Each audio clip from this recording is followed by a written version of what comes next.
Здравейте, мили приятели! Днес реших да ви споделя един мой девиз, който във всъщност е един български стих на Веселин Ханчев. Моля, помислете си.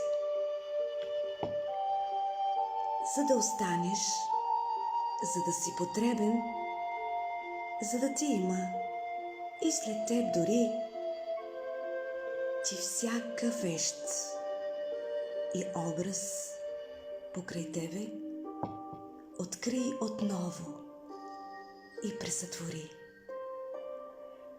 Пресътвори ги ти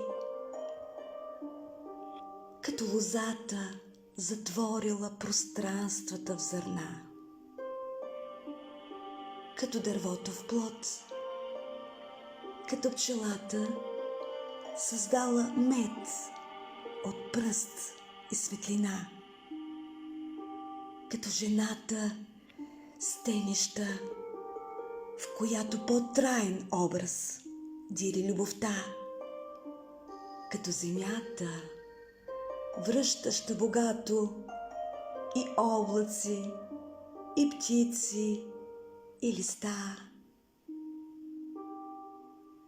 Отрябва всяка вещ да се изстрада. Повторно трябва в теб да се роди и всеки образ, който в теб остава, да свети с блясък, непознат преди.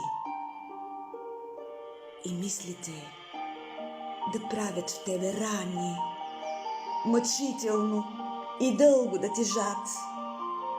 И всяка мисъл в тебе да остане като зараснал белег в твоята плът.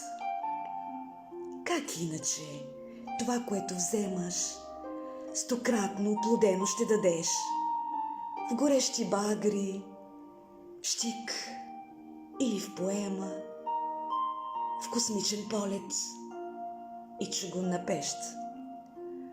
Както и ще стане дирене сурово, и кратък залез, и другарска реч, и падане, и ставане отново, и тръгване отново надалеч,